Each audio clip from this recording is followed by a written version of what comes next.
Halo, selamat malam teman-teman semua. Balik lagi di acara EFC seperti biasanya di hari Senin ini.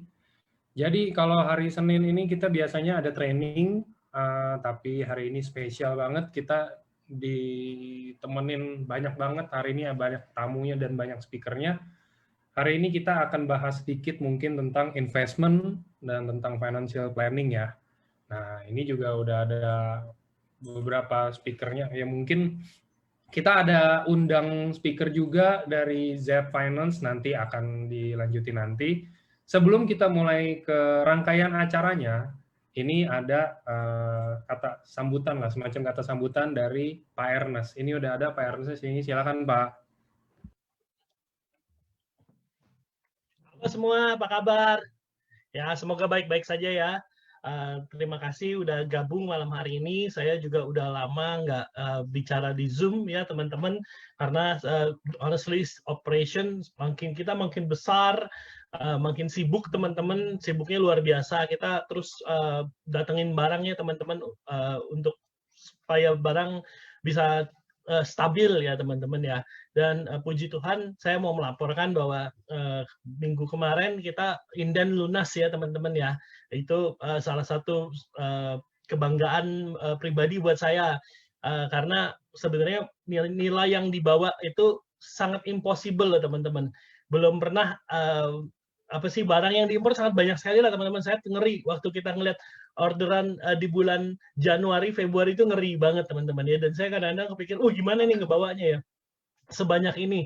Kalau teman-teman tahu waktu itu kita sempat datengin yang kan Jepang sempat di lockdown ya teman-teman, terus barang nggak bisa masuk lama banget dan waktu akhirnya dibuka itu kita semua pesawat kita ambil yang ada dari Jepang ke Indonesia.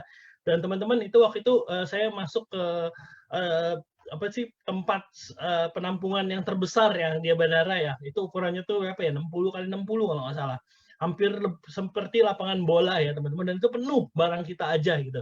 Dan saya pikir wah akhirnya udah mau lunas nih. Pas saya tanya sama staff, ini kita udah masuk segini banyak nih, ada 8 pesawat kalau nggak salah waktu itu. Banyak banget lah, saya untuk mengambil fotonya aja teman-teman itu saya mesti naik forklift ya. Saya diangkat pakai forklift, saya bisa foto semua itu barang-barangnya ya. Dan saya pikir udah banyak nih. Pas waktu saya tanya, ini gimana nih, udah mau lunas belum? Di hari pertama barang datang itu teman-teman, yang sangat banyak itu teman-teman. Dan di situ tim gudang bilang, belum Pak, itu baru cuma sampai Desember. Saya, waduh matang deh. Januari itu order kita terbesar ya teman-teman, tergila dan terbesar yang belum pernah dibayangkan sebelumnya. Itu benar-benar luar biasa teman-teman ya. Dan kita terus bawa setiap hari ada 8 sampai 9 pesawat. Soalnya terbatas sekali pesawat yang datang ke Indonesia ya teman-teman. Dan akhirnya Indian itu bisa lunas sampai hari ini ya teman-teman, dan kita bahkan sudah bisa buka redemption untuk Utsukushi ya teman-teman.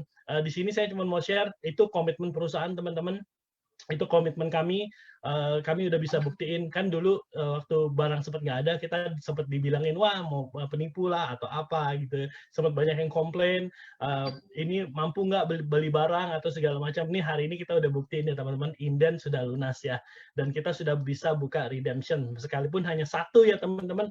Mungkin pada bilang, lo kenapa sih ini kan sudah ada barangnya gitu, kenapa belum dibukakan juga untuk yang lain gitu ya teman-teman ya.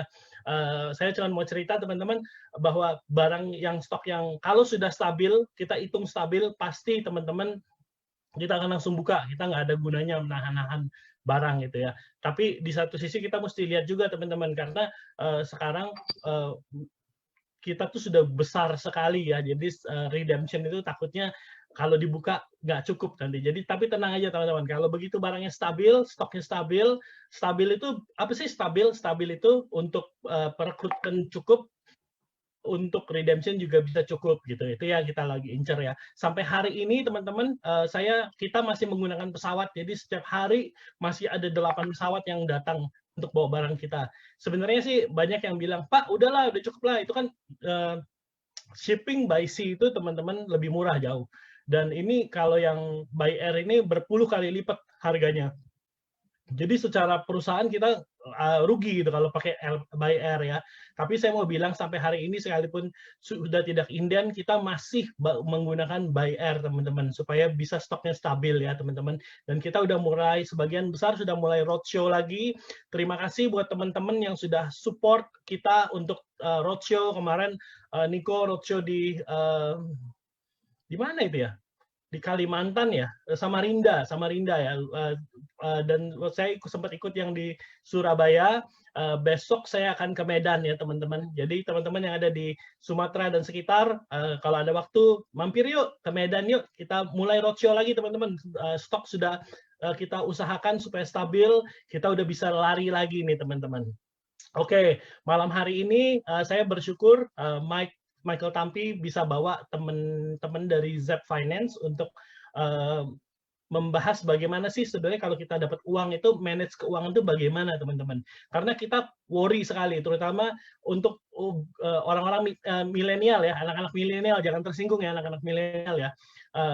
Anak-anak milenial kita kaget gitu, penghasilannya kalau, saya waktu itu pernah ikut mereka ke Bandung, saya pikir, wah ini milenial paling berapa ya? Ternyata ada yang ratusan juta gitu. Banyak sekali yang ratusan juta. Yang ini maju, oh saya udah 200 juta, saya 300 juta. Dalam hati saya, wah ini mereka sanggup nggak nih ya handle uang sebanyak ini?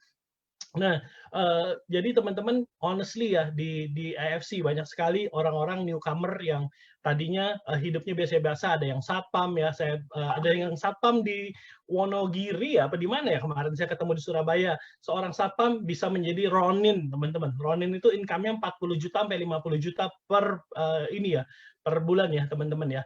Satpam menjadi ronin. Supir taksi menjadi apa ya? Itu teman-teman, kalau kita nggak punya fundamental yang benar, pendidikan yang benar, edukasi yang benar tentang finansial, itu bisa habis begitu aja kalau sampai salah. Makanya malam hari ini kita mau dengerin bagaimana tips kita mengelola uang gitu teman-teman. Saya cuma mau pesan satu teman-teman, saya ngobrol sama beberapa orang, katanya kalau bikin income ratusan juta di AFC gampang sekali teman-teman ya. Saya cuma mau selain nanti mereka akan bahas tentang bagaimana cara tips and trick untuk investment supaya hidup Anda asetnya tuh nggak hilang gitu teman-teman, dapat income nggak hilang gitu aja teman-teman ya. Tapi saya mau ingetin juga teman-teman, ingat keluarga teman-teman ya.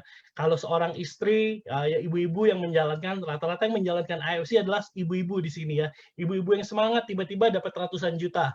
Nah kalau nggak kuat-kuat imannya gitu ya, nanti gimana gitu, suaminya bisa minder, suaminya marah-marah, nanti ada banyak godaan di situ teman-teman ya.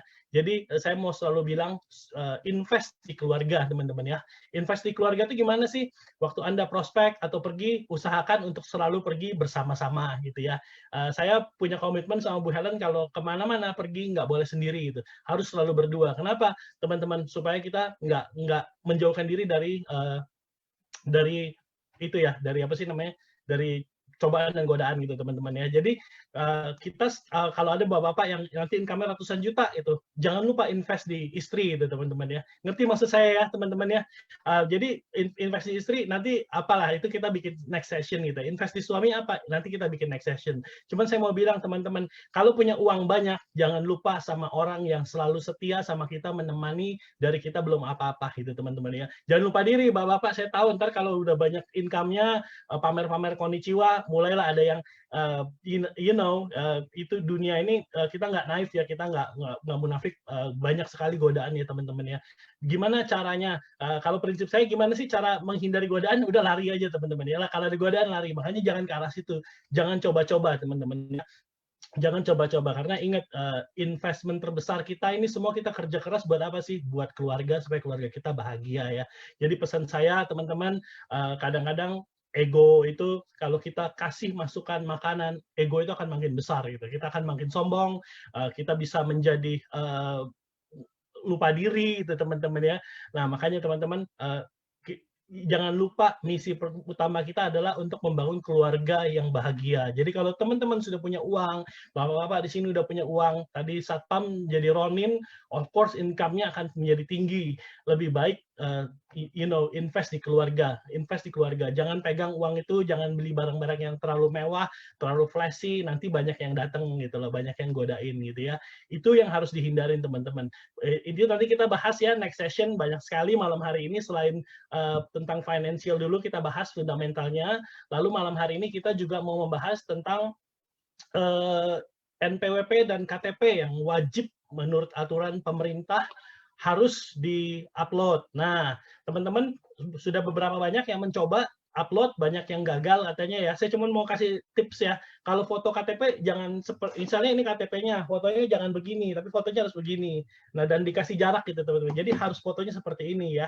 Jadi KTP di sini, fotonya di sini kasih jarak sedikit gitu ya. Nah, itu nanti technical ini akan dikasihkan, Angga akan bantu di akhir sesi. Kita juga akan ada tim finance kita yang akan membantu kalau Bapak-Bapak dan Ibu-Ibu punya pertanyaan soal seputar NPWP dan KTP. Nah, saya mau bilang kita akan terus buka, Bapak dan Ibu bisa upload sendiri sampai dengan hari Rabu. Hari Rabu Anda, Bapak dan Ibu bisa upload sendiri. Cara-caranya kan kita udah share. Nah, ada yang nggak sukses kalau KTP-nya sudah terlalu jelek atau terlalu nggak bisa dibaca, teman-teman bisa hubungin tim CS kita ya. CS kita akan bantu verifikasi. Tapi jangan dikasih semua. Saya tadi lihat hari ini saya ada di kantor, teman-teman. Wah, saya lihat Lia bisa semua ngasih Lia KTP-nya. Saya bilang, wah, kasihan Lia teman-teman, karena kalau tanpa pakai sistem, Lia harus foto, uploadin satu-satu dan ketik nomornya satu-satu. Kasihan teman-teman, nanti nggak ada live mereka gitu ya. Bantulah, cuman apa sih, login, foto, upload gitu ya teman-teman. Kalau mengalami kesulitan, jangan tiba-tiba semua jadi gaptek, semua minta ditolongin. Repot gitu. Terus teman-teman, para leader sekalian, saya himbau untuk ajarin membernya gimana cara login. Tadi saya juga ketemu leader yang, wah Pak, saya KTP-nya ada 20-30. Aduh, kita boleh membantu, tapi lebih baik mereka yang masukin gitu, teman-teman. Kita jangan pegang KTP mereka, jangan pegang NPWP mereka. Bapak dan Ibu yang belum ngerti, jangan kasih KTP dan NPWP ke leader.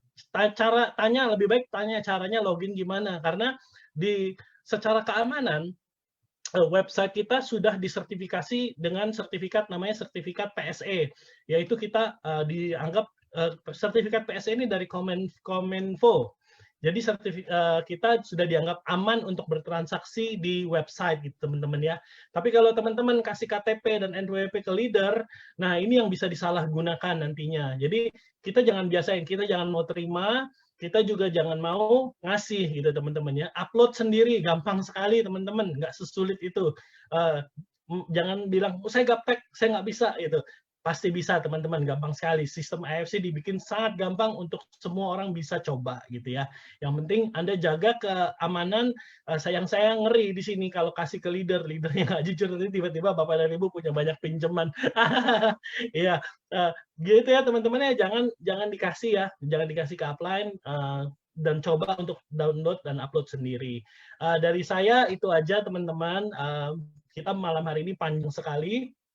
Oh, ini udah 846 di Zoom ya. Wah, saya benar-benar kangen sekali sama teman-teman semua, saudara-saudara saya semua nih ya. Udah lama banget nggak Zoom, udah lama banget nggak ngomong. Teman-teman yang ada waktu, besok saya ke Medan, kalau ada yang ada di Aceh atau di mana deket gitu, ayo main ke Medan ya. Saya sampai tanggal 22 ada di Medan. Yuk kita sama-sama roadshow lagi.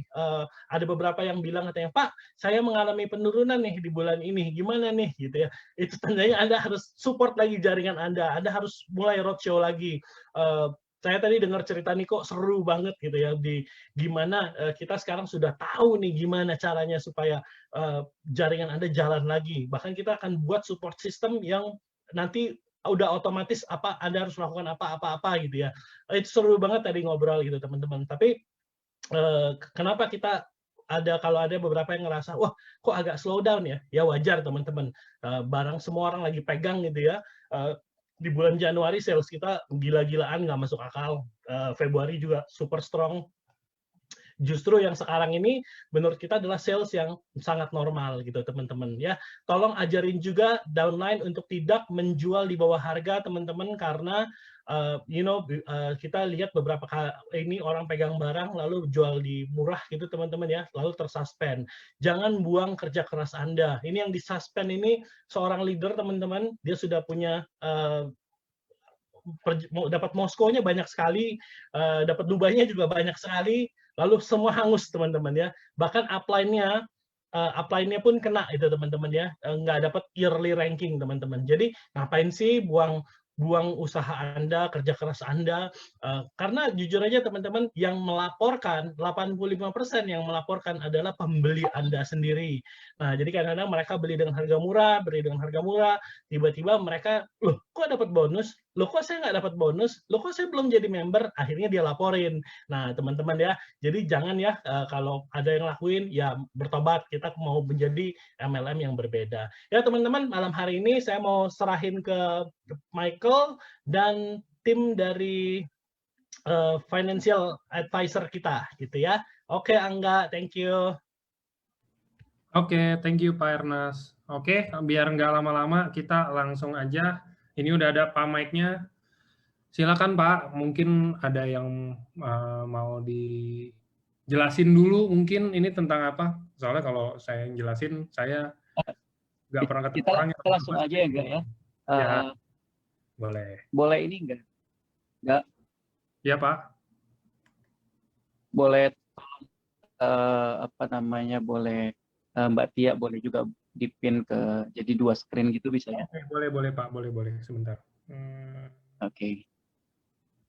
Oke, selamat malam teman-teman dari AFC, keluarga besar AFC. Hari ini kesempatan yang luar biasa menurut saya gitu ya.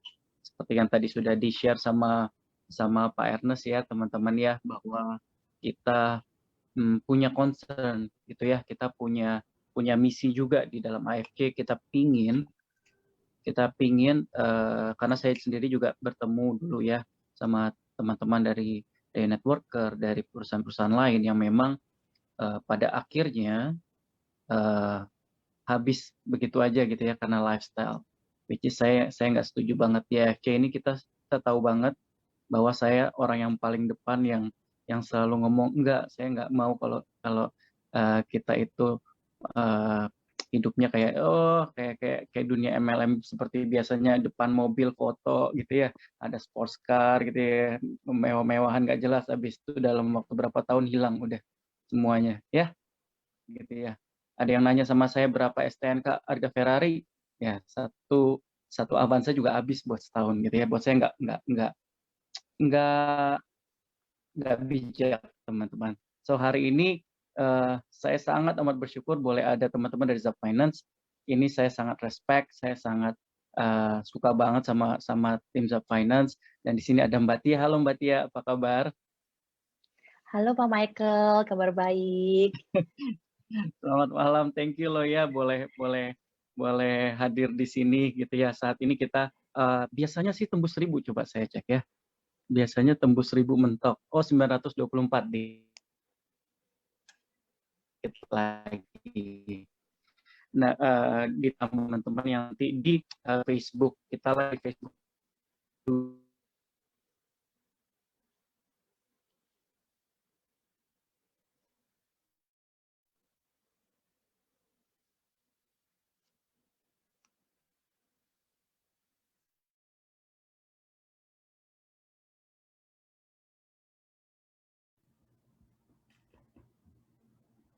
Ya, lagi nge-freeze teman-teman. Pak? Oke, saya yang freeze ya barusan. Ya, videonya nge-freeze, tapi kalau suara sih masuk sih kalau di saya, Pak. Videonya nge-freeze tadi. Oke. Kalau gitu tanpa lama-lama lagi mungkin Mbak Tia boleh sharing, boleh perkenalkan kita tentang Zap Finance dan juga boleh sedikit sharing sama kita bagaimana sih sebetulnya financial planning 101 buat kita di sini. Thank you Mbak Tia. Saya coba off camera dulu kali ya. Oke, terima kasih Pak Michael, terima kasih juga Pak Ernest. Selamat malam semuanya, selamat malam teman-teman semua. Apa kabarnya nih? Aku lihat tadi sudah hampir 1.000 ya yang join ya. Tadi aku sempat baca-baca ada yang di Jakarta, ada yang di Bandung, ada yang di Medan, ada yang di Malang, ada yang di Bali, hampir di seluruh Indonesia ya. Jadi manapun teman-teman berada, semoga semuanya selalu dalam keadaan sehat ya. Malam ini kita mau ngobrol dan sharing-sharing santai tentang uang. Nah, teman-teman, kira-kira teman-teman belajar apa nih dari tahun 2020? Aku termasuk yang belajar banyak di tahun 2020. Awal 2020 tuh semuanya berjalan mulus sesuai yang direncanakan. Salah satu anakku waktu tahun lalu itu grade 6. Jadi dia tuh udah mulai cari sekolah baru, udah mulai daftar-daftar, bahkan ibu-ibunya nih kita lagi sibuk-sibuknya lagi ngurusin graduation. Nah, terus tiba-tiba kira-kira awal Maret itu ada yang namanya ditemukan satu case pertama di Indonesia. Jadi di hari term break terakhir itu kita dikasih tahu bahwa hari Senin tuh nggak jadi sekolah. Nah, yang suami saya kebetulan saat itu juga lagi dinas di luar negeri, sempat susah pulang. Tiket sempat di-cancel berkali-kali, sempat bingung lah kondisinya saat itu. Nah, waktu itu saya sempat ngobrol dengan Bu Prita. Bu Prita itu adalah CEO dari Zap Finance. Kita ngobrol dan beliau bilang kalau ini nih bisa sampai setahun loh, dia bilang gitu. Aku saat itu bilang, hah, lama banget, masa sih sampai setahun? Nah, ternyata ya kita sekarang masih di sini, sudah lewat setahun dan pandemi ini ternyata belum berakhir. Oke, next. Beberapa bulan berlalu sejak case pertama di Indonesia, mulai semakin banyak yang bingung. Ternyata banyak yang terdampak nih. Dari case yang masuk ke Zap Finance dan juga dari hasil research kita, ini adalah 5 faktor yang paling terdampak. Pertama adalah banyak income yang terganggu. Ada yang mengalami pengurangan, bahkan nggak sedikit juga teman-teman yang kena PHK. Lalu mulai hidup dari tabungan. Yang punya simpanan masih untung tuh, masih bersyukur, masih bisa makan tabungan. Tapi yang nggak punya tabungan sama sekali mulai pusing karena harus mulai jual-jual barang atau bahkan mesti utang sana-sini. Nah, terus ini karena namanya juga pandemi kesehatan, jadi kepake banget deh tuh teman-teman yang punya tunjangan kesehatan. Lalu sebagian dari klien kita, sebagian dari orang-orang sebetulnya sudah mulai kenal dengan saving dan investing. Mereka mulai punya saving untuk pendidikan anak-anaknya atau buat pensiun.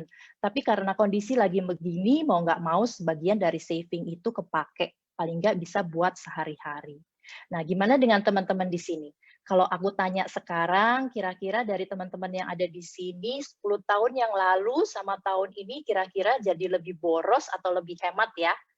Teman-teman kan bisa chat, boleh dong aku dikasih tahu kira-kira sekarang jadi lebih boros atau lebih hemat.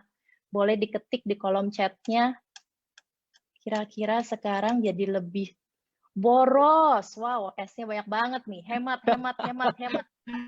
Waduh. Banyak yang boros, ada yang hemat, ada yang boros. Oh, ada yang auto boros. Nah, sekarang kita coba cari tahu yuk. Kira-kira kenapa sih? Next. Kenapa ada yang lebih boros, ada juga yang lebih hemat? Ternyata berdasarkan survei, ini surveinya dilakukan di Februari 2019. Jadi surveinya ini sebetulnya sebelum pandemi ya. Kebanyakan orang susah nabung karena mereka tuh punya kebiasaan-kebiasaan ini. Dari koresponden yang kita survei, 31,8%-nya karena punya kebiasaan belanja. Ada yang karena memang sudah punya banyak cicilan, jadi susah buat nabung. Ada yang karena memang senang hangout dan traveling. Ada juga 10,6%-nya karena hobi. Jadi kalau tadi teman-teman ada yang bilang boros, boros, boros, boros, boros, nah itu tuh kemungkinan karena memang kesenangannya ya memang belanja. Nah sekarang sih memang jarang ke mall, tapi ternyata dikit-dikit check out, dikit-dikit check out. Belum lagi hari-hari ada promo terus kan tuh ya. Nah, teman-teman yang hemat kemungkinan karena selama ini senangnya adalah hangout dan traveling. Ya, seperti kita tahu selama masa pandemi ini kan banyak tuh ya tempat-tempat yang ditutup, bahkan ada pembatasan, hanya buka sampai jam berapa. Jadi untuk yang biasanya suka traveling, apalagi liburan keluar kota, keluar negeri, nah kemungkinan bisa hemat karena hal ini. Biar nggak kebablasan, yuk kita atur cash flow kita. Next. Gimana mengatur penghasilan di masa pandemi? Next. Nah, ingat dengan si ganteng ini, Aku termasuk yang baru kenal drakor nih gara-gara pandemi. Nah, terus aku nonton tuh ada yang namanya drakor startup. Mr. Han di situ bilang, sailing without a map is dangerous. Sama aja kayak kita naik kapal, ya pasrah aja gitu. Terserah deh mau dibawa kemana sama arus, mau ke sini boleh, ke sana boleh. Yang ada perbekalan udah habis tapi nggak nyampe-nyampe. Terus apa hubungannya sama financial planning ya? Next. Ternyata peta kita dalam keuangan adalah financial plan. Kita mesti tahu dulu kondisi kita saat ini. Kita mesti sadar dulu, kira-kira ada penyakit yang mesti disembuhin dulu nggak ya? Atau sekarang baru gejala-gejala nih. Kita mesti paham dan kita perbaiki dulu itu. Kalau sudah, barulah kita mulai atur strategi, gimana caranya supaya bisa mencapai tujuan-tujuan keuangan kita. Gimana caranya? Next. Pertama, kita harus evaluasi sumber penghasilan. Apakah penghasilan kita selama ini terdampak atau tidak terdampak dengan adanya pandemi ini. Next. Jadi kalau misalnya kita andai-andaikan itu cash flow kita tuh seperti ember. Pemasukan tuh seperti keran airnya. Jadi apa yang teman-teman dapat dari EFC itu ya seperti keran airnya. Ada yang penghasilannya hanya dari EFC, tapi ada juga teman-teman yang punya penghasilan lain. Semakin banyak yang didapat, pastinya semakin deras juga kerannya. Nah, lubang-lubang ini adalah pengeluarannya. Ada yang emang kebutuhan, tapi banyak juga yang ternyata ya cuman pengen-pengen aja. Nah, tugas kita nih mengelola supaya embernya jangan sampai kosong. Kalau lubangnya banyak, berarti kan kerannya mesti deras tuh. Tapi kalau nggak terlalu deras, berarti mesti ada lubang-lubang yang kita tembel. Gampang nempelnya kalau lubang-lubangnya kelihatan tuh ya, yang gede-gede itu langsung kita tutup aja, tutup pakai jari, apa tutup pakai seng, atau pakai apa gitu. Yang susah tuh kalau yang rembes-rembes halus. Nah, sekarang gimana caranya buat deteksi itu? Pertama adalah, next, kita harus mencatat pengeluaran bulanan kita. Mesti paham diri sendiri dulu. Kita mesti tahu kelemahannya di mana. Kalau yang termasuk impulsive buyer, ya berarti teman-teman mesti coba di-uninstall dulu deh tuh ya, atau di-unfollow kira-kira yang suka menggoda-menggoda itu, supaya nggak bikin kita pengen belanja gitu. Jadi kita harus paham dulu kita itu seperti apa dan bagaimana caranya mengatasi atau mengantisipasi kelemahan-kelemahan kita. Lalu cari tahu latte factor kita tuh seperti apa. Apa sih latte factor? Apa yang dimaksud dengan latte factor? Latte factor tuh seperti yang nggak berasa gitu loh, kecil-kecil, tapi ternyata kalau dikumpul-kumpulin banyak juga ya. Misalnya kayak teman-teman yang tadinya hobi belanja, terus sekarang karena lagi nggak kemana-mana, belanjanya belanja online. Terus kan setiap belanja online kan pasti ada ongkirnya tuh ya. Emang sih kelihatannya ongkirnya murah, ada yang cuma 9.000 atau berapa belas ribu. Nggak apa-apa lah pakai ongkir gitu kan. Tapi kita nggak kebayang tuh kalau sehari aja ada 3 paket datang. Seminggu berapa? Sebulan berapa? Ternyata yang kecil-kecil itu kalau digabung-gabung ternyata cukup besar juga. Nah inilah rembes-rembes yang harus kita antisipasi. Yang harus kita bagaimana caranya supaya nggak jadi kebocoran yang lebih besar lagi. Itu pentingnya supaya kita catat, jadi kita tahu selama ini sering bocornya di mana. Mana yang harus dikendalikan supaya ke depannya kita bisa punya keuangan yang lebih baik lagi. Next. Nah, teman-teman pasti sering lihat atau sering baca kata-kata ini. Cash is king, but cash flow is queen. Punya cash itu memang penting, tapi cash flow nggak kalah pentingnya. Karena kalau kita hanya punya cash, kita nggak punya pemasukan, yang ada kita makan tabungan terus, sedangkan biaya hidup ini kan setiap hari, setiap tahun pasti akan terus bertambah. Yang ada ya tabungannya makin lama akan makin habis. Itu dia kenapa kita juga perlu punya cash flow yang positif. Supaya kebutuhan itu terpenuhi dan kita masih bisa punya ruang buat menabung dan investasi untuk masa depan kita. Sekarang gimana caranya supaya mengatur cash flow kita positif? Next. Kita mesti atur ulang budget rumah tangga kita. Nah, setelah dicatat, tadi kan kita udah catat tuh ya, kita udah tahu kira-kira selama ini tuh keluarnya buat apa aja. Udah tahu pengeluarannya, lalu kita bandingin sama pemasukan kita. Nah, sekarang selama ini nih bagaimana? Besar pasak daripada tiang atau enggak sih, enggak. tetap kok pengeluarannya nggak lebih besar dari pemasukan kok, bagus. Nggak minus, bagus.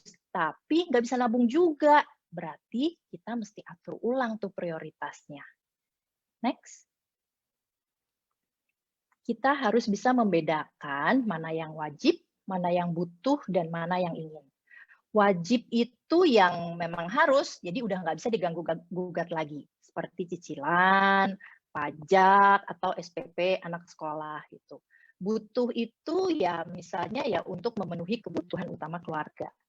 Ingin, nah ini dia nih yang susah-susah gampang nih. Gampangnya aku kasih contoh aja ya. Misalnya kita makan 3 kali sehari itu wajib. Makannya makan nasi, lauk pauk sama sayur itu butuh. Tapi kalau makannya maunya nasi, pakai ayam, sayur, terus ditambah gulai, terus habis itu ditutup dengan es buah, udah gitu maunya di restoran yang di Cipete itu namanya udah ingin. Jadi teman-teman udah bisa tuh ya, bedain mana yang wajib, mana yang butuh, dan mana yang ingin. Kalau mau lebih jelas lagi, next. Inilah bedanya butuh dan ingin. Udah pernah dengar kan piramida Maslow? Yang paling bawah itu adalah kebutuhan paling mendasar dari manusia, yaitu sandang, pangan, papan. Semakin ke atas, sifatnya udah lebih ke keinginan.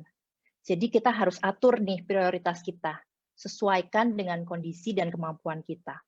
Kalau udah tahu prioritasnya, sekarang gimana cara ngaturnya? Next. Income tuh digambarkan seperti misalnya full cake ya. Full cake itu jadi 100%. 100% itu adalah income kita. Dari yang diterima di setiap bulan dibagi-bagi seperti ini. Jadi 5%-nya buat zakat atau perpuluhan atau sedekah atau pokoknya yang sosial itulah yang 5% itu. Lalu 5% berikutnya dana darurat. 5% berikutnya untuk bayar premi asuransi. Nah, potongan yang paling besar ini biasanya untuk biaya hidup. Biaya hidup itu termasuk biaya hidup bulanan dan juga cicilan. Jadi makan, maintenance rumah, semuanya masuk di situ. Lalu 5% lagi untuk nabung pembelian besar. Apa maksudnya nih nabung pembelian besar? Maksudnya misalnya kita misalnya tahun depan kita mau beli mobil. Nah, itu kita masuk di nabung pembelian besar. Atau 2 tahun lagi mau bayar uang pangkal anak. Itu masuk di situ. Jadi tujuan yang perlunya agak besar, tapi jangka waktunya masih bisa dibilang jangka pendek. Dan angkanya tuh kita bisa kebayang lah berapa kira-kira perlunya. Nah itu bedanya dengan investasi masa depan. Investasi masa depan itu bisa dibilang jangka waktunya tuh lebih panjang. Dan angkanya berapa kita masih mengira-ngira berdasarkan history kira-kira inflasinya berapa, kira-kira 10 tahun lagi kenaikannya seperti ini. Tapi apakah 10 tahun lagi angkanya segitu? Ya belum tentu juga. Itulah untuk investasi itu gunanya untuk itu. Dan barulah 10% berikutnya untuk gaya hidup dan hiburan. Gaya hidup ini nggak harus sesuatu yang wah ya, tapi apapun yang bikin kita seneng, apapun yang bikin kita happy, itu masuknya di gaya hidup dan hiburan. Jadi kalau teman-teman hobinya makan, ya berarti misalnya kuliner itu ya masuk ke gaya hidup dan hiburan. Atau yang senangnya berbagi, berarti ya porsi untuk berbagi itu masuknya di gaya hidup dan hiburan, selain dari sosial itu. Nah ini sifatnya nggak kaku, jadi tetap bisa disesuaikan, very customized, sesuai dengan kondisi teman-teman, sesuai dengan kebutuhannya. Tapi yang mesti diingat, kalau satu potongan ditambah, berarti harus ada potongan lain yang mesti dikurangin. Nah, misalnya dilihat nih ya, ih banyak banget sih itu bagi-baginya, pecah-pecahnya pusing. Kan aku baru pertama nih coba mau atur-atur anggaran. Gimana nih caranya? Kok kayaknya susah lah. Nggak usah susah-susah. Kita make it simple aja. Next. Kalau memang selama ini belum terbiasa membagi-bagi, kita bikin simple, kita bagi jadi 3 aja. Bagi 3 yaitu living, saving, playing.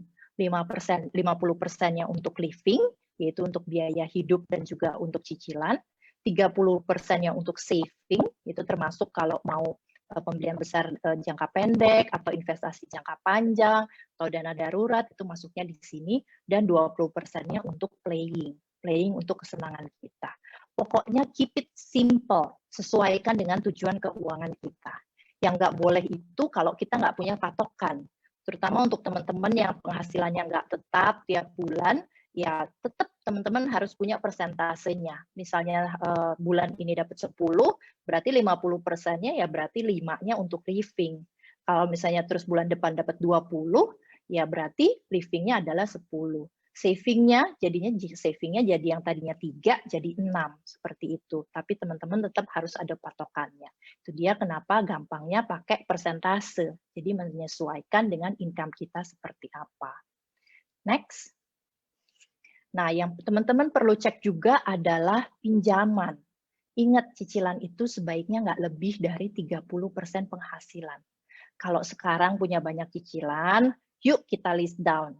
Kalau cicilan KPR masih nggak apa-apa, asalkan porsinya masih di bawah 30%. Kalau cicilan mobil, kita lihat lagi yuk, kira-kira perlu nggak sih mobil ini? Kalau misalnya perlu, oke, it's okay. Yang penting semua cicilan yang dimiliki tetap di bawah dari 30%. Yang nggak boleh itu adalah kalau pinjamannya adalah pinjaman konsumtif.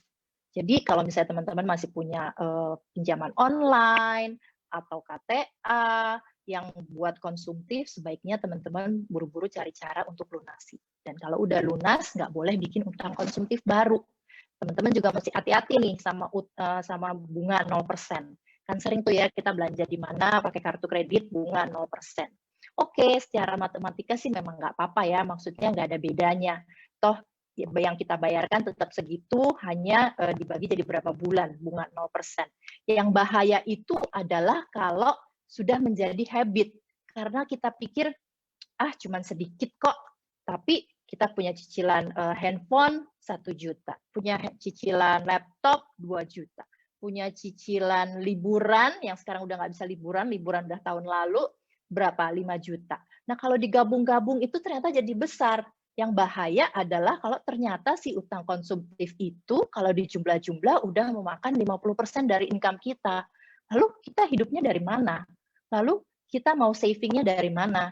Itu dia. Jadi bahayanya dari bunga 0% itu adalah lebih ke habitnya. Itu dia makanya kalau untuk utang konsumtif sebaiknya kita menabung dulu, beli kemudian. Nggak perlu pakai ngutang. Next. Langkah berikutnya, prioritaskan SIP, Saving, Investing, Protection. Jadi inti dari perencanaan keuangan adalah Saving, Investing, Protection. Next. Gimana caranya? Apa ini? Kok ngomongin Saving, Investing, tiba-tiba jadi ada kertas-kertas gini jangka pendek, jangka menengah ya. Jadi kalau misalnya kita mau saving dan investing, sebelum itu kita mesti tahu dulu apa yang kita mau. Jadi saving dan investing itu kalau diibaratkan tuh kayak kendaraan. Pilihannya banyak, tapi kita mesti sesuaikan dengan tujuan yang mau kita capai dan profil resiko. Sama aja kalau aku tanya ke teman-teman nih, kira-kira naik pesawat sama naik sepeda cepetan mana? Kalau cuma ditanyain gitu, pasti teman-teman langsung jawab pesawat dong, gitu kan. Tapi kalau aku belum selesai nih ngomongnya, ternyata kelanjutannya adalah dari Monas ke Gambir. Gak mungkin kan naik pesawat. Gitu. Begitu juga dengan investasi. Yang potensi return-nya paling tinggi belum tentu sesuai dengan semua tujuan kita. Apalagi kalau risk profile kita konservatif. Itu dia sebelum kita nentuin mau invest di mana, kita mesti tahu dulu apa yang mau kita capai. Berapa jumlah dananya. Gampangnya kita bisa bedain jadi jangka pendek, jangka menengah, jangka panjang. Seperti teman-teman tahu, investasi itu kan ada resikonya.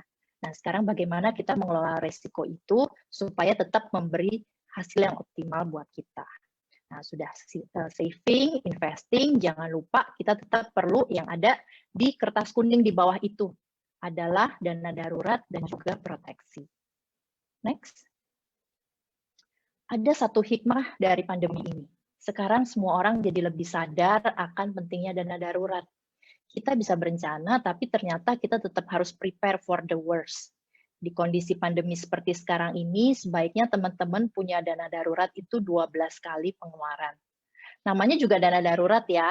Kita nggak tahu tuh kapan akan terjadi, kapan kita akan perlu uangnya. Jadi itu dia penting bahwa dana darurat itu ditaruh di instrumen yang memang gampang diakses. Jadi kalau teman-teman punya dana darurat, at least 6 kalinya ada dalam bentuk tabungan. Jadi kapanpun, mau tengah malam, mau di kota apapun kita perlu, kita bisa tinggal ke ATM misalnya akses untuk ambil uangnya. Nah, kalau bisa ternyata kita punya 12 kali, boleh sesudah 6 kali itu, 3 kalinya taruh di reksadana pasar uang, dan berikutnya bisa juga taruh di emas. Dana darurat ini boleh dipakai, tapi buat kondisi darurat. Apa sih kondisi darurat? Ya kondisi yang memang musibah gitu. Gampangnya waktu kita ngeluarin duitnya tuh kita sedih gitu loh. Sebetulnya kita dalam situasi yang nggak happy gitu karena ada terjadi musibah itu. Nah, kalau misalnya memang sudah kepake, kita harus isi lagi sampai si saldo yang kita perlukan, si 12 kali pengeluaran itu. Nah, karena kebutuhannya dilihat dari pengeluaran, jadi kalau pengeluaran teman-teman bertambah, maka saldo dana daruratnya pun harus disesuaikan, harus ditambah juga. Next. Nah, yang berikutnya adalah proteksi. Tadi kan SIP, Saving, Investing, Protection. Tetap kita harus ada proteksi untuk memprotek keuangan keluarga juga. Jadi untuk suatu keluarga itu yang utama yaitu perlu punya asuransi jiwa dan asuransi kesehatan. Asuransi jiwanya ini terpenting untuk dimiliki si pencari nafkah. Jadi kalau misalnya sampai terjadi musibah sama pencari nafkah, keluarga masih ada waktu untuk adaptasi. Untuk menyesuaikan diri supaya semuanya tetap masih berjalan. Tapi untuk seluruh keluarga perlu yang namanya asuransi kesehatan. Jadi kalau sampai terjadi musibah sakit, kita harus masuk ke rumah sakit, dirawat, atau kecelakaan, ada asuransi yang bisa mengcover pengeluarannya supaya nggak harus mengorbankan tabungan kita. Next. Oke, gimana teman-teman? Ibarat lagi running program nih, udah mau hang belum? Mudah-mudahan enggak ya. Sebelum nge-hang, yuk kita restart dulu. Nah, ini adalah tips mengelola uang di tahun 2021. Nomor 1, setelah tadi tahu pengeluarannya, kita bedah pengeluarannya, dibedakan mana yang wajib, mana yang butuh, mana yang ingin, dan lalu berikutnya adalah kita harus mulai prioritaskan pada kebutuhan keluarga dulu. Lalu yang kedua, setelah dicatat, kita jadi tahu selama ini uang kita, income kita tuh larinya kemana aja sih. Lalu kita atur ulang sesuai kondisi dan kemampuan kita saat ini. Kalau memang ternyata income kita terdampak karena adanya pandemi ini, ya berarti sekarang saatnya kita adaptasi. Saatnya kita move on. Saatnya kita cari solusi. Kita mesti bagaimana lagi. Yang keempat, mulai cari peluang baru. Buka keran-keran baru. Manfaatkan kehebatan EFC untuk bisa kasih aliran deras ke ember keuangan keluarga teman-teman semua. Dan yang terakhir, tetap harus berjaga-jaga demi keluarga kita. Next. Ini beberapa hacks-nya. Pertama, mulai bikin money diary. Supaya lebih kenal dengan keuangan sendiri, terus kita tahu tuh strength dan weakness kita tuh apa. Kita tulis pengeluaran tiap minggu, lalu kita bedakan, kita breakdown, mana yang penting, mana yang optional, mana yang sifatnya hiburan, atau yang hanya tambahan aja. Lalu kita evaluasi juga, apa yang harus diperbaiki, dan mana yang bisa dipertahankan. Kelola supaya bisa terpenuhi kebutuhan sekarang dan yang akan datang. Jadi dengan punya perencanaan keuangan bukan berarti kita jadi harus super hemat, tapi paling nggak hidup kita jadi lebih balance. Kebutuhan sekarang kita terpenuhi, tapi juga nggak pusing dengan masa depan. Masa depan pensiun nanti bagaimana? Pensiun ini nggak berarti harus nggak kerja ya, tapi paling nggak kita udah nggak pusing lagi dengan duitnya. Paling nggak kita bisa melakukan aktivitas itu karena kesenangan kita. Untuk kehidupan sehari-hari sudah ada yang cover dari apa yang saving dan investing yang telah kita lakukan dari sebelum-sebelumnya. Next. Gampangnya kita mulai pakai 3 rekening. Begitu terima income, langsung dipisahin jadi 3 rekening. Tadi kalau teman-teman ingat, dibagi gampangnya menjadi living, saving, playing. Mana yang buat living, mana yang buat saving, mana yang buat playing. Terutama untuk living dan playing ini sebaiknya tiap minggu teman-teman cek supaya jangan sampai embernya kosong sebelum keran airnya kebuka lagi. Dan lalu yang untuk 30% savingnya disesuaikan dengan tujuan-tujuan yang mau kita capai. Mana yang jangka pendek, mana yang jangka menengah, dan mana yang jangka panjang. Hacks terakhir adalah start small tapi sekarang. yang belum biasa nyisihin untuk saving dan investing, ingat ya, nyisihin, bukan nyisahin. Kalau nyisihin itu, begitu terima income, langsung transfer ke rekening-rekening saving. Beda sama nyisahin. Kalau nyisahin itu biasanya nunggu sampai akhir bulan. Nunggu sambil berdoa, berharap-harap semoga masih ada sisanya lah akhir bulan, baru bisa nabung dan investasi. Jadi kalau punya kebiasaan yang seperti itu, ya sebaiknya langsung diubah ya. Begitu terima income, langsung kita sisihin buat masa depan kita. Nah, terus tadi kan sempat lihat ya, saving 30%. Selama ini kan belum pernah. Selama ini kalau dapat 10 berarti 3-nya langsung buat saving. Waduh, apa ini yang mesti dikorbanin? Nggak usah pikirin itunya, nggak usah pusing-pusing. Kita mulai sedikit lebih demi sedikit aja. Kalau yang tadinya belum pernah, ya kita mulai aja dengan 5% dulu. Yang penting kita terus berusaha untuk naik kelas terus sampai mencapai target yang sesuai. Oke, sekian sharing saya malam ini. Mohon maaf kalau ada salah-salah kata. Semoga bermanfaat. Wah, singkat, padat, jelas Mbak Tia. Tapi honestly, ini teman-teman, saya kan dadakan nih, jujur aja nih ya. Saya dadakan nih sama Mbak Tia. Kita arrange ini sama Zap Finance. Iya Jujur betul, aja saya juga baru kaget dikasih tahu banget tadi pagi. Iya.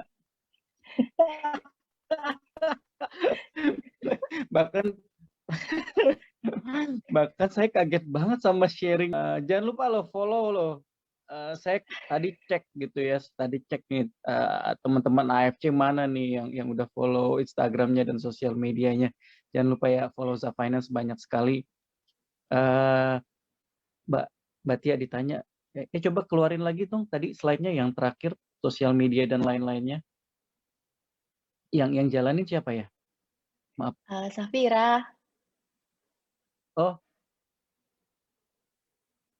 Safira.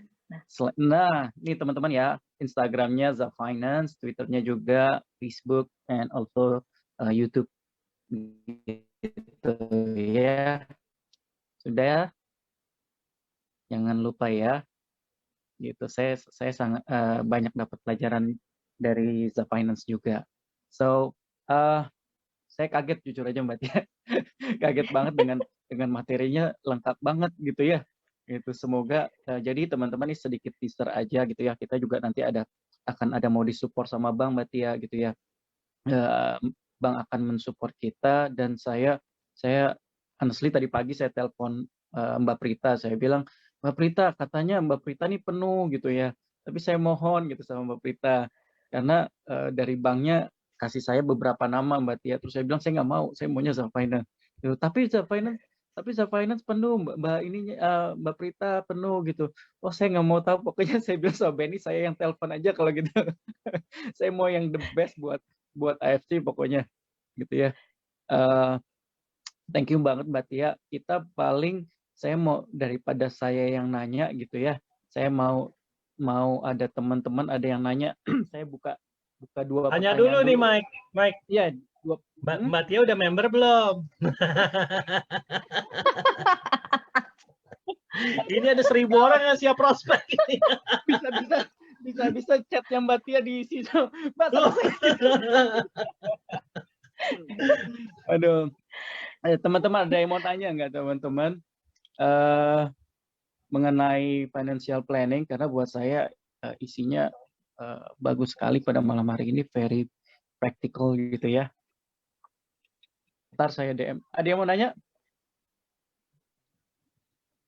Nggak ada? Cepet juga nih jagonya. Sudah jelas semua berarti ya? Jelas semua nih. Berarti keuangannya nih sudah aman semua ini ya Pak? Mbak Tia, jadi yang saya suka sebetulnya gini teman-teman, hati-hati gitu ya. Menurut saya konten yang kali ini tuh sangat relevan untuk 2021 gitu ya. Saya jujur aja, saya pikir Mbak Tia akan share sesuatu yang basic gitu ya, yang saya sudah belajar dari tahun-tahun sebelumnya gitu ya. Tapi ternyata yang Mbak Tia bawa hari ini relevan dengan situasi pandemi gitu ya teman-teman. Jadi kita sangat bersyukur gitu ya. Bahkan saya kaget banget nanti Mbak Tia rekomen dana darurat 12 kali Mbak Tia ya. Iya betul. Karena Karena ternyata kita juga nggak nyangka ini panjang ya. iya ya, gitu dan Kebayang nggak benar sih? sih, benar juga sejak pandemi itu kayaknya banyak sekali even saya di perusahaan juga, Mbak Tia, jujur aja saya di perusahaan juga beberapa perusahaan saya bilang pokoknya kita harus punya dana darurat gitu, even bukan individu doang, dana ada juga company yang kehabisan sebelum 6 bulan itu selama pandemi kemarin. Berarti kalau kita lihat sekarang kita harus bisa sampai 12 bulan ya Mbak Tia ya. Mbak Tia, terus yang kedua Iya, side betul. hustle. Menurut Mbak Tia side hustle seperti apa sih gitu ya yang sebetulnya Mbak Tia lihat di apa namanya di era pandemi kemarin khususnya 2020, side hustle seperti apa yang kelihatan di pandangannya Mbak Tia aja, kelihatan apa sih pada melakukan apa gitu ya kalau boleh tahu? Oke, yang pasti side hustle yang bisa dilakukan nggak harus tatap muka ya. Kalau aku lihat yang banyak berkembang di tahun 2020 itu. Jadi yang bisa dijelaskan lewat online dan segala macamnya. Dan yang sangat booming adalah side hustle yang berhubungan dengan kesehatan. Karena kan kita ini adalah pandemi Oke. kesehatan. Jadi semakin banyak orang yang semakin aware dengan kesehatannya. Sekarang kita nggak cuma mikirin gimana ngobatin, tapi orang mulai berpikir gimana prevent-nya supaya imun kita bagus dan segala macam gitu. Kebetulan teman-temanku banyak nih yang aktif juga di AFC. Jadi di IG-nya berseliweran tuh informasi tentang AFC dan segala macamnya. Thank you Mbak Tia. I see. Itu kode kayaknya. Terus itu kode. ini juga Saya siap di prospek. kode ya. Mbak Tia, ini ada pertanyaan yang menarik karena saya juga masih a bit confused ya sama yang namanya sandwich generation. Financial planning untuk sandwich generation itu bagaimana Mbak Tia, khususnya untuk anak-anak yang harus membiayai ortu yang berobat dan juga punya anak yang harus sekolah. Kok saya kayak relate begini nih pertanyaannya. I can relate. Oke. Gimana? Oh sandwich generation itu seperti itu ya. Di atas dan di bawah kita tanggung ya. Betul, sandwich generation, jadi kayak kegencet atas bawah ya, namanya sandwich gitu kan. Jadi teman-teman yang sandwich generation, ya positifnya adalah berarti banyak yang mendoakan ya, banyak yang bergantung sama kita, berarti banyak yang mendoakan. Negatif, positifnya lagi berarti kita juga harus lebih bijak, lebih pintar dalam mengelola keuangan. Jadi yang namanya tadi tuh porsi si kue itu berarti sekarang harus dibagi nggak hanya untuk keluarga kecil kita, tapi berarti kita harus bagi si kue itu untuk juga sama keluarga besar kita, untuk ke atas dan untuk ke bawah.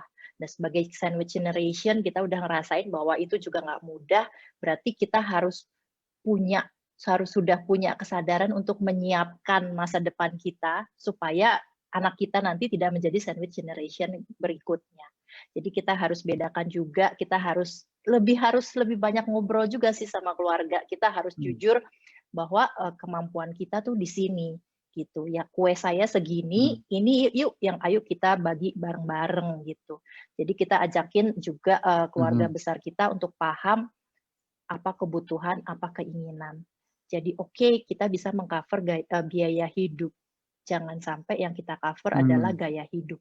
Jangan sampai karena gaya hidup kita harus mengorbankan masa depan gitu untuk anak-anak dan juga kita ke depannya. Oke. Thank you Mbak Tia. Ini saya ada pertanyaan lagi nih Mbak Tia. Sorry, suaraku cukup jelas nggak sih? Jelas banget Mbak Tia. Jelas ya. Oke. Ini saya juga ngerti, apakah cicilan rumah sakit termasuk cicilan konsumtif? Apakah cicilan rumah sakit? Maaf ya, saya agak bingung apakah sedang membeli rumah sakit. Bingung. Mohon diperjelas lagi pertanyaannya teman-teman. Ini ada pertanyaan yang cukup bagus. Bagaimana persentase untuk biaya hidup jika pendapatan kita sangat besar, misalnya? Jadi kita ada annual rank gitu ya Mbak Tia, disebut Busido. Nah mereka itu pendapatannya per bulan itu 660 juta, ada beberapa yang sudah sampai situ ya. Menurut Mbak Tia sebagai financial planner dengan income 660 juta. Sorry tadi Pak Michael suaranya agak Saya putus-putus, nggak putus tapi ya? aku kurang. Oke, Tapi saya coba stop video. Nah, kalau ini lebih jelas, jelas ya Mbak so Tia. far karena ngomongnya pendek sih lebih jelas. Mudah-mudahan kalau panjang tetap jelas juga. Oke, misalnya Mbak Tia, seorang leader dengan annual rank tertinggi di AFC itu punya pendapatan 660 juta. Kira-kira suggestion Mbak Tia pembagian biaya hidupnya itu seperti apa sih, alokasi dari pendapatan per bulan 600 juta itu? Berapa persentasenya mungkin Mbak Tia? Oke. Itulah kehebatan dari EFC ya. Bisa sampai mencapai seperti itu gitu. Tapi pasti orang ini, si bapak atau si ibu ini pasti kan melewati tahapan sebelumnya ya, di mana dia lulus, baru mulai bekerja dan segala macam. Itu pentingnya kita mulai kenal perencanaan keuangan. Jadi begitu income kita naik, yang naik itu saving dan investing kita. Jangan sampai yang naik adalah gaya hidup kita. Jadi sebaiknya kita tetap punya standar hidup yang sama, oke, menyesuaikan, oke, tapi jangan sampai misalnya income-nya naik 2 kali lipat, gaya hidupnya naik 3 kali lipat gitu. Jangan sampai seperti itu gitu.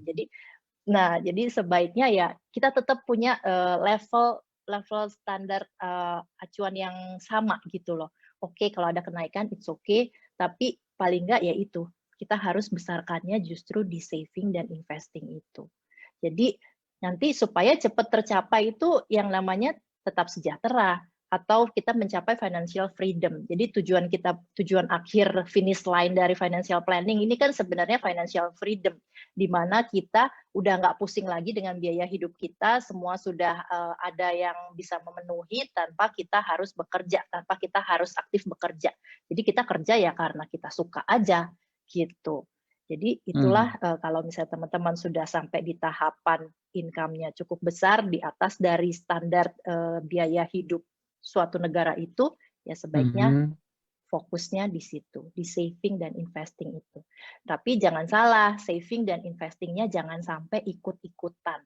Syarat saving dan investing yang penting adalah satu legal, yang kedua kita paham apa yang kita lakukan. Jangan sampai karena sekarang lagi hype apa, kita ikut-ikutan.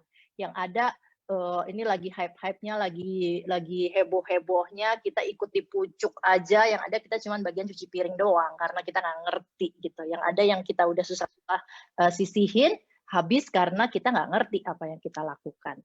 Jadi selain ditambah investasinya, kita harus tambah juga ilmunya, supaya kita bisa kelola semua risiko-risikonya itu. Oke, mengenai persentase nih, teman-teman juga, saya juga banyak sekali justru itu.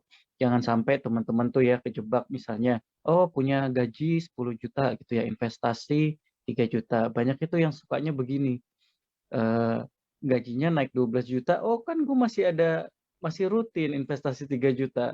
Gajinya 15 juta, enggak, ditanya masih kok investasi 3 juta. Nah, bukan numbers-nya ya Mbak Tia ya, tapi prosentasenya ya, ngikutin besarnya pendapatan kita, gitu ya. Betul. Apa yang dimaksud, ini bisa dijawab dengan cepat nih Mbak Tia. Apa yang dimaksud dengan pinjaman konsumtif? Nah, pinjaman konsumtif gampangnya yang memang buat konsumsi, dia nggak ada nilai tambahnya gitu loh. Jadi yang habis dipakai gitu. Jadi contohnya ya misalnya buat liburan kita happy gitu kan, tapi nilainya itu tidak ada nilainya di masa depan. Beda kalau misalnya kita cicilannya buat rumah kan, tapi 5 tahun 10 tahun ke depan nilainya bisa naik. Atau misalnya cicilan buat usaha, nah bisa berkembang usahanya, nilainya bisa naik. Nah kalau konsumtif ya memang yang untuk cicilan yang untuk kita konsumsi. Cicilan konsumtif menurut saya paling easy-nya adalah kalau jalan-jalan ke mall, Pak, ini nih 0% loh. Tapi 0%-nya harus dibayar juga ya, bener ya? Lama-lama nombok gitu ya. Iya, betul. Iya, itu Betul. cicilan Nah, itu konsumtif. bahayanya si 0%. Iya, bahkan kemarin Yang saya ada. lihat liburan juga bisa dicicil. Liburan bisa dicicil kan berapa tahun tuh lunas tuh. Nah, Liburannya udah selesai, utangnya belum ya Mbak Tia? Nah, itu dia. Yang lebih nyesek lagi, ada teman saya cerita, dia baru beli laptop gitu ya, dia pakai cicilan 0%. Nggak tahu diapain sama anaknya, itu laptop sekarang rusak. Yang ada laptopnya udah nggak ada, tapi cicilannya masih jalan terus tuh. Aduh. Ada saya tuh iklan yang lucu, iklan itu ya, iklan pinjaman online ya. Jadi apa ya? Dia iklannya seakan-akan itu oke banget gitu ya. Kayak dia nggak ada duit, mau pacaran apa gimana iklannya. Terus nggak ada duitnya gitu. Tiba-tiba mau bayarin makan ceweknya, terus nggak ada duit, terus tiba-tiba dia kayak ada pinjaman online, langsung di approve gitu. Saya ngeliat iklan itu bahaya juga ya. Lama-lama bisa kejebak gitu kan ya. Itu yang harus hati-hati gitu ya. Ya. Nah, itu dia. Makanya yang nggak kalah penting adalah investasi leher ke atas, Pak. Leher ke atas, apa itu? Investasi leher ke atas. Investasi ilmu. Oh, Investasi oke. ilmu. Jadi jangan sampai kita terjebak sama yang hal-hal seperti itu. Oke, selanjutnya sesi kita adalah investasi koin. Bercanda. Itu. Oke. Ya teman-teman, thank you Mbak Tia buat waktunya. Thank you juga buat teman-teman buat pertanyaannya. Semoga sama-sama, hari ini Pak Ernest, Pak Michael. Semoga hari ini banyak mendapatkan ilmu basic dasar, dan hopefully setelah ini kita masih bisa kerjasama dengan Zaf Finance, ketemu Mbak Tia lagi, diajarin lebih detail. Tadi saya ada mulai banyak yang nanya-nanya tentang investasi. Ini kebetulan pelajaran kita hari ini bukan tentang investasi. Itu masih banyak sekali yang bisa kita explore, dan tujuannya satu buat kami di sini AFC, saya dan Pak Ernest punya mimpi bahwa teman-teman itu selalu bijak dengan keuangannya masing-masing, gitu ya. Teman-teman tahu bagaimana menggunakan uang dengan baik, gitu, sehingga nggak bocor di mana-mana, hutang di mana-mana, gitu ya.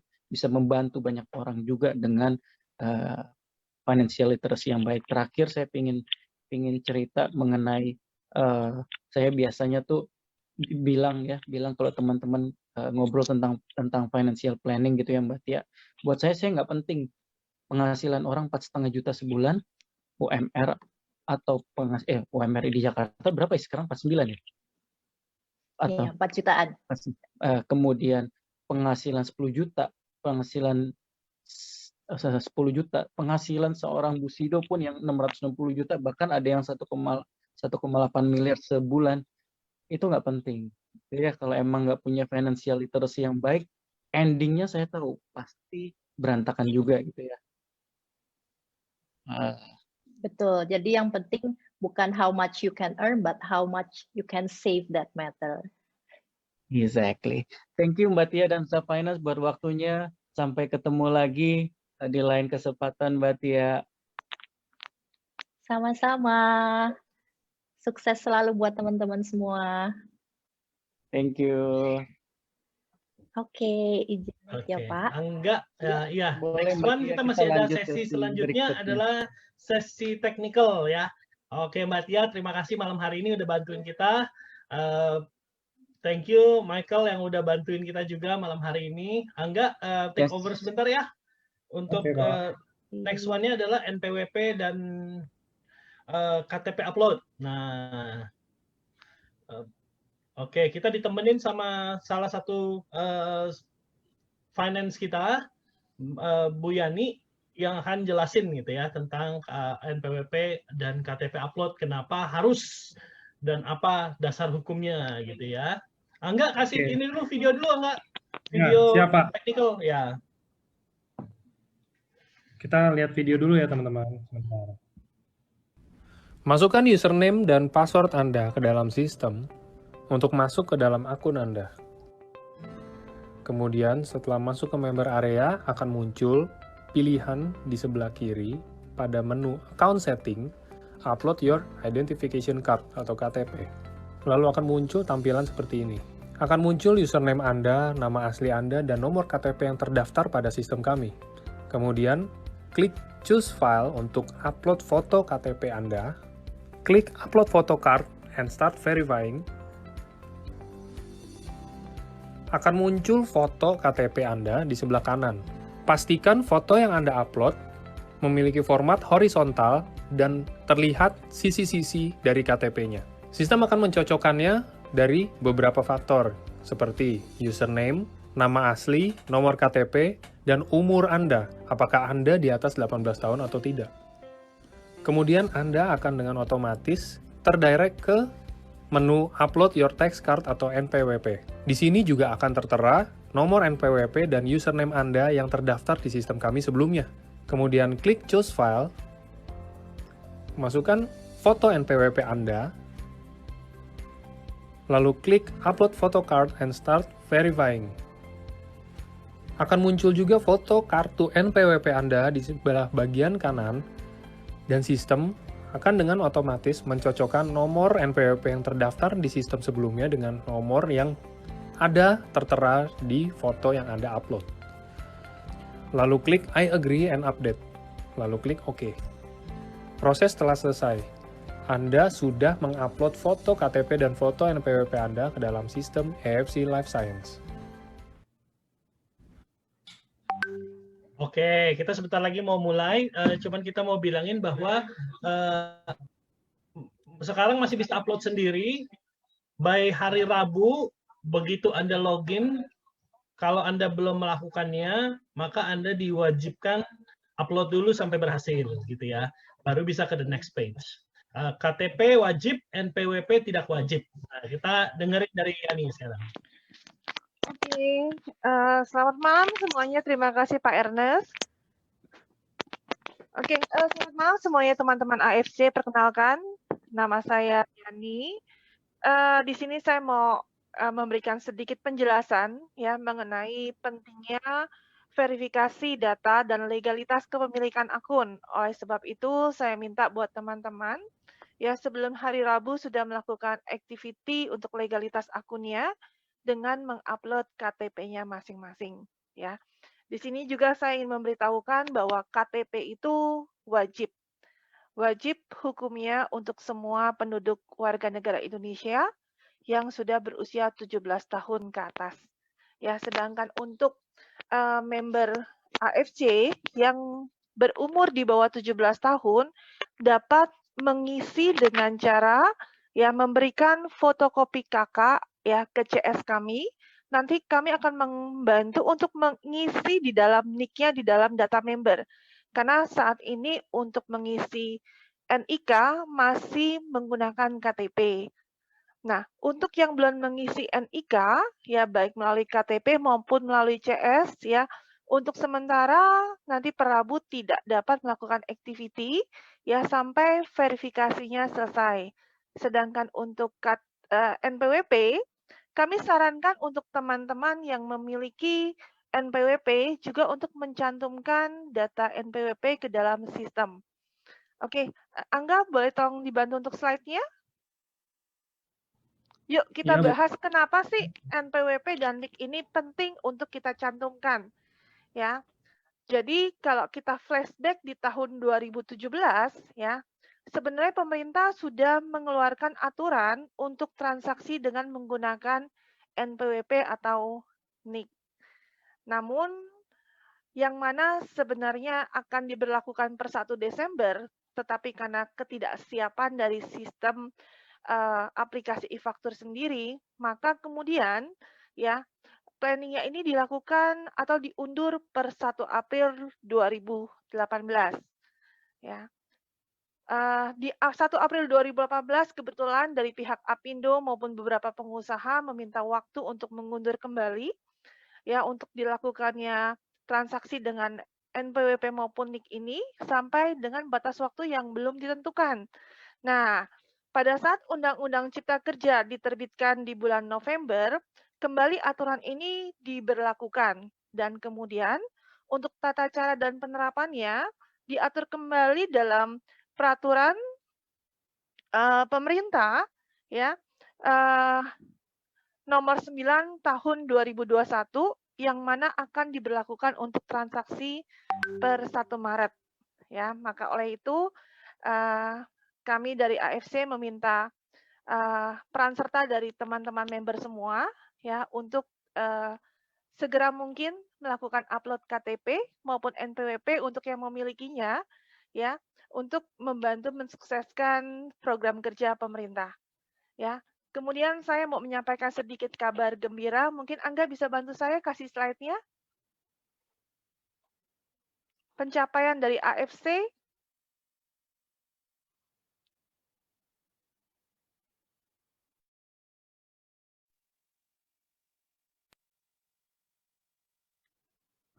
Angga?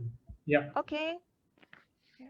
Kabar gembira buat teman-teman semua ya member AFC, kita harus bangga karena untuk tahun 2021 ini AFC terpilih sebagai wajib pajak terbesar nomor urut 6 di KPP Cikupa dan kita mendapat penghargaan dari KPP untuk wajib pajak taat. Ya, saya yakin ini semua bisa dicapai oleh AFC karena peran serta dari semua member AFC di seluruh Indonesia maupun yang di luar negeri dan saya rasa kita juga nah ini slide-nya ya. Di sini kita bisa lihat ya, minggu lalu kita mendapat penghargaan ya dan diwakili oleh salah satu staf finance kita di KPP Pratama Cikupa ya. Kita terpilih sebagai top 10 yang tepatnya urutan ke-6 sebagai wajib pajak terbesar dan wajib pajak taat aturan pajak. Oke, mungkin untuk teman-teman yang punya halo. Yan, ya, oke, kita langsung ke ini aja ya, ke pertanyaannya nih. Ada bagaimana untuk WNI yang sudah melepas kewarganegaraan Indonesia dan tidak punya KTP?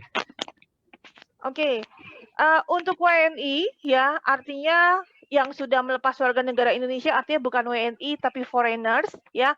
Untuk foreigners tetap mengupload paspor ya, cuma saat ini memang menu dari AFC belum memungkinkan untuk diupload paspornya. Jadi untuk member AFC yang statusnya foreigner, saat ini saya minta untuk paspornya dikirimkan ke CS dan kami akan membantu dalam pengisian data. Oke. Kalau kerja lepas, apa ini? Kalau kerja lepas dari lulus kuliah tidak punya NPWP, ya nggak apa-apa. Coba jelasin, Yan. Oke. Ya, ini yang cukup menarik Bapak-bapak, Ibu-ibu ya. Kenapa sih kita penting untuk punya NPWP dan kita harus memulai perencanaan perpajakan kita sehingga di kemudian hari kita bisa membelanjakan apa yang kita hasilkan dari AFC maupun dari penghasilan lainnya untuk membeli aset. Ya, jadi kalau Bapak-bapak, Ibu-ibu tahu, mungkin sekarang setiap kita beli aset, baik rumah, mobil, motor, itu yang pertama diminta adalah NPWP. Ya, jadi pemerintah semakin gencar melakukan ekstensifikasi perpajakan, ya sehingga membatasi lingkup wajib pajak yang belum memiliki NPWP untuk segera memiliki NPWP.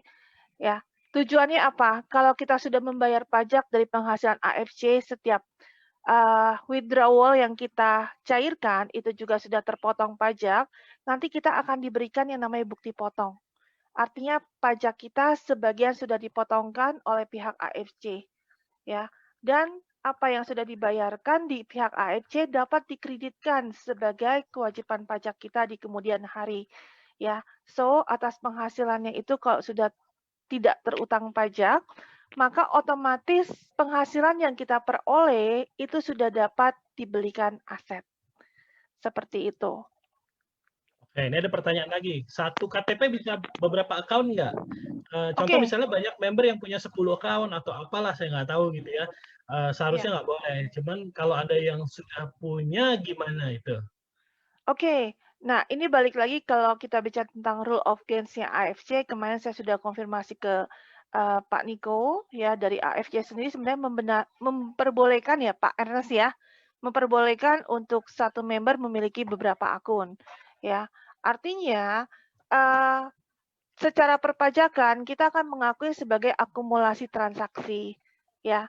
Kalau misalkan kayak tadi Pak Ernest bilang mungkin contohnya 20 akun, ya artinya member ini memiliki 10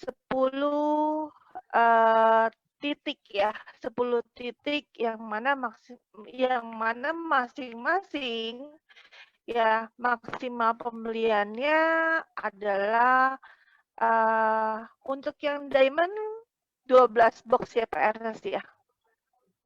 Iya, betul. Halo. Sebenarnya satu KTP itu maksimumnya 3 ya.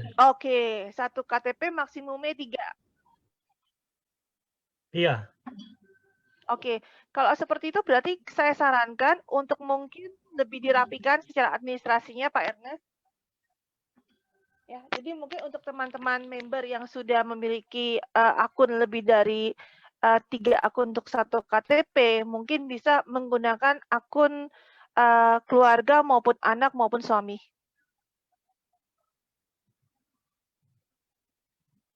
Oke. Terus Halo, kalau ada misalnya pertanyaan lainnya apa Pak Ernest? kerugiannya kalau misalnya misalnya dia pakai banyak-banyak gitu di dalam satu account gitu. Jadi di satu KTP untuk beberapa itu kerugiannya apa? Contoh gini, ada member yang misalnya males nih upload, dia uploadin aja semuanya membernya diuploadin pakai KTP dia. Itu apa yang terjadi itu kalau punya jadi banyak account? Oke, yang tadi saya bilang Pak Ernest, ya untuk penghasilan, ya kalau kita memang menggunakan satu ID, secara otomatis maka akumulasi dari penghasilannya akan dihitung. Ya, dan sama-sama kita ketahui kalau perpajakan kita menggunakan tarif progresif, ya, yang mana semakin besar penghasilan, maka pajak yang dikenakannya pun semakin besar. Ya, kenapa kita sarankan untuk satu KTP masing-masing maksimal 3 akun itu lebih didasarkan untuk menghindari tarif pajak progresif yang semakin tinggi. Contohnya adalah ya, kalau kita lihat penghasilan tarif pajak PPh pribadi ya, itu 0 sampai 50 juta 5%, 50 juta sampai dengan 250 juta 15%, ya. 250 sampai 500 itu 25% dan di atas 500 itu 30%. Ya, jadi kalau contohnya Pak Ernest, ya saya kasih gambaran sedikit. Misalkan dengan 6 akun dia memperoleh penghasilan 500 juta.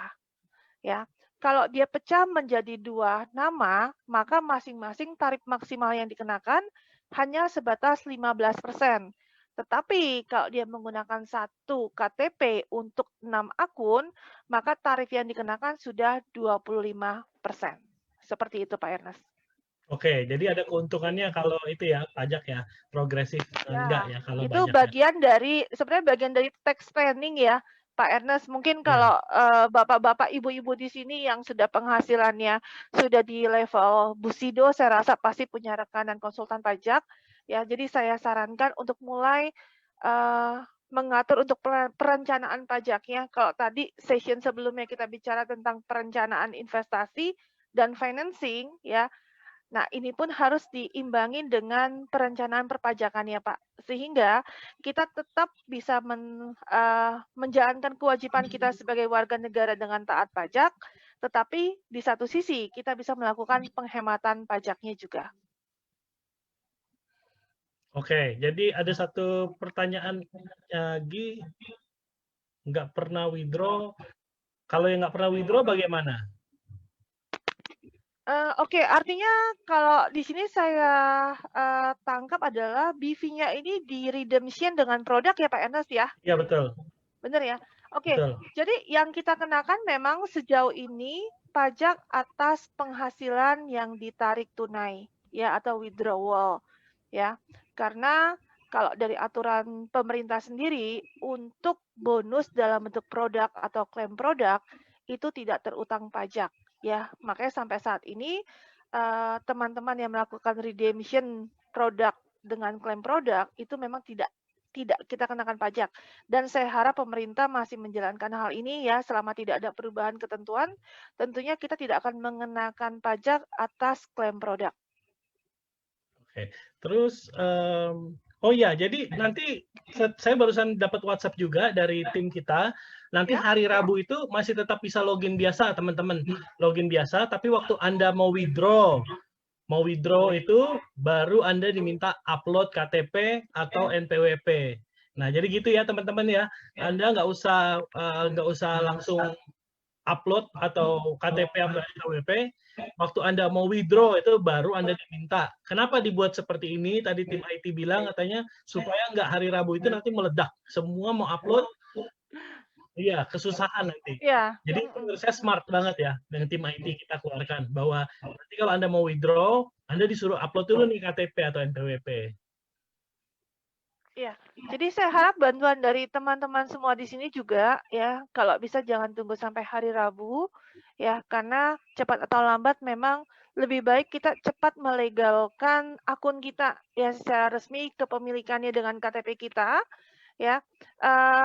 Jadi memang kalau artinya kita kasih waktu sampai Rabu, mungkin nanti load-nya akan banyak banget Pak Ernest traffic-nya dan mungkin bisa menyebabkan sedikit gangguan untuk teman-teman yang lain ya. Jadi memang saya harap juga bantuan dari semua member leader di sini ya untuk membantu mengingatkan kembali untuk member-member yang melakukan upload KTP dan NPWP. Ini ada pertanyaan lagi, potongan pajak dari AFC adalah PPh jenis apa? Oke. Karena bisa dikreditkan PPh 21 atau komisi. Apa ini? Oke. Ya, jadi kalau PPh 21 yang dari AFC ya ini adalah PPh atas agent ya MLM. Yang mana memang tarifnya sesuai dengan pemerintah, yang kita potong itu baru 50% dari penghasilannya yang diperoleh. Sehingga kita mengeluarkan yang namanya bukti potong dan sifatnya tidak final.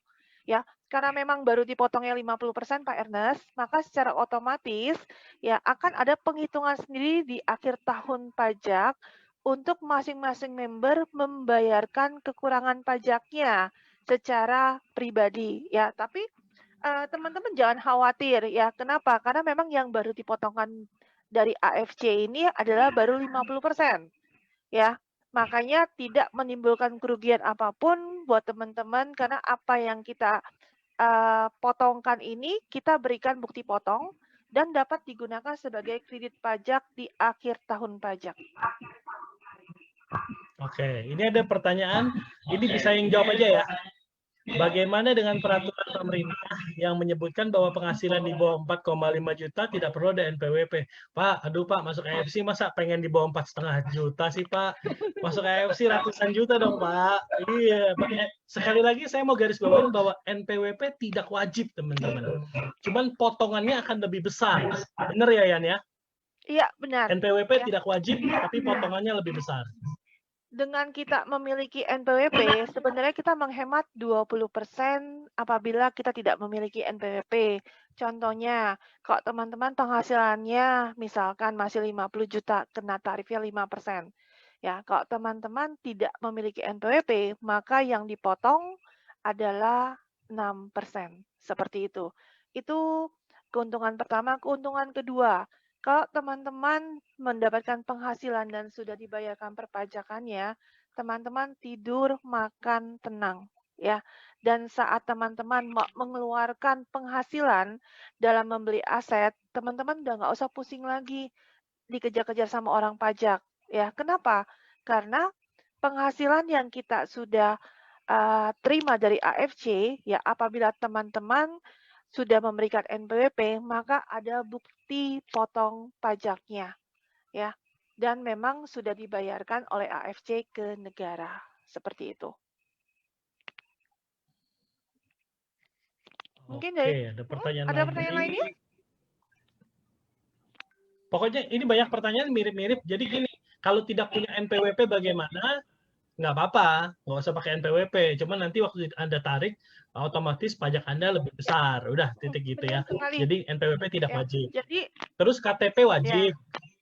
Tapi kalau Anda tidak punya KTP, contoh punya paspor, kitas, atau anak-anak di bawah umur, itu hubungi CS saja. Kalau di bawah umur, nanti kasih kartu keluarga, nanti nick-nya dari kartu keluarga diketik oleh CS kami. Paspor pun juga gitu. Kitas apa dan kitab juga semua ke CS. Di luar KTP lempar ke CS kita gitu ya untuk dibantu. Ya, Tidak jadi punya intinya NPWP potong berapa, Yan?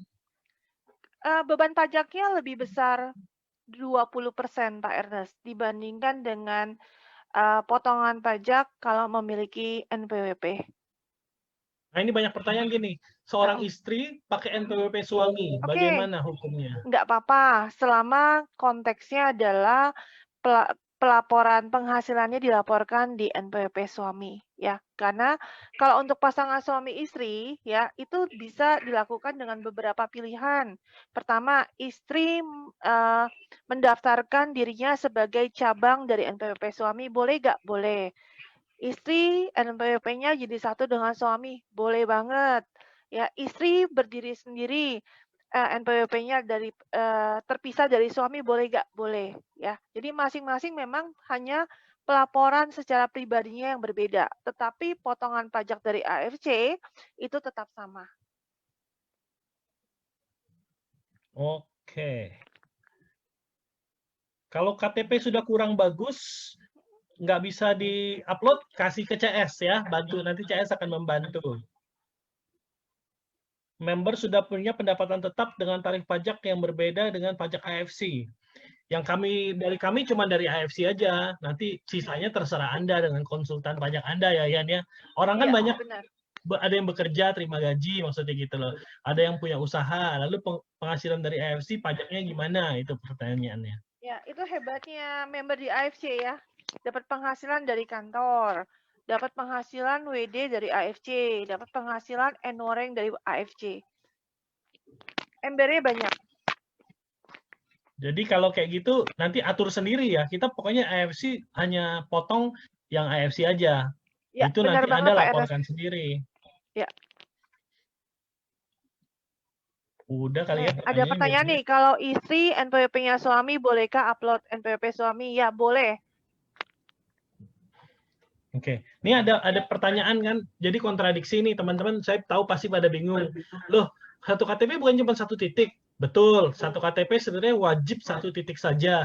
Cuman ada aturan baru dari pemerintah yang memperbolehkan satu KTP beberapa titik. Cuman di AFC sendiri kita akan maksimal 3 titik, tidak bisa lebih. Satu KTP maksimal 3 titik ya. Kita ini nanti akan ada announcement resmi dari kita tentang peraturan pemerintah yang baru. Satu titik di AFC, satu KTP di AFC hanya maksimum 3 titik, nggak boleh lebih gitu ya teman-teman ya. Kayaknya udah deh pertanyaannya itu ini aja ya, sama semua nih. Oke, mungkin gini Pak Ernest, untuk misalkan member yang masih punya pertanyaan bisa disampaikan ke CS ya, karena nanti CS akan teruskan ke tim kami di Finance dan Tax-nya. Ya, Yes. jadi buat teman-teman yang masih punya pertanyaan, jangan galau, jangan worry ya. Tetap kita akan support teman-teman semua masalahnya seperti apa ya. Terima kasih buat dukungannya selama ini ke AFC dan kita rasa kita bisa belajar bareng-bareng untuk menjadi wajib pajak yang taat pajak. Oke, nomor CS harusnya sudah ada tuh. Nih saya share ya salah satunya Aplikasi ya. kayaknya ada ya. Iya ada. Ya, jadi teman-teman yang butuh nomor CS bisa lihat di aplikasi. Ya, nanti akan terhubung dengan CS kita dan kami sangat terbuka untuk semua pertanyaan ya. Mau tanya apa aja boleh ya, nanti kita akan jawab pertanyaan teman-teman dan kita akan maksimalkan untuk memberikan jawaban yang terbaik. Oke deh, kalau begitu Angga boleh di closing. Oke. Kalau gitu Makasih Yani. Thank you all. Bye. Thank you Pak Ernest juga, thank you juga buat semua teman-teman yang udah nemenin kita hari ini ngobrol-ngobrol dari tadi tentang financial planning, terus tadi juga ada sedikit tentang NPWP KTP ya, mungkin pergumulan teman-teman selama ini. Sorry, sebelum closing ya, sebelum closing, teman-teman yang belum daftar, Yani udah boleh live sih, ini kita udah next one-nya ini. Oke, thank you. Ya, makasih Bu Yani. ya. Oke, teman-teman, kita mau announce soal Bali ya. Bali tinggal sedikit sekali spotnya teman-teman yang belum Achiever 2020 yang belum daftar segera daftar ya, tinggal sedikit lagi loh. Dan kita pengen celebrating annual rank Anda di Bali ya, di GWK. Kita tolong doain agar semua izin dan semuanya bisa beres. Kita akan adain acara yang terheboh di Bali buat teman-teman. Kita siapin hotel yang terbaik juga buat teman-teman.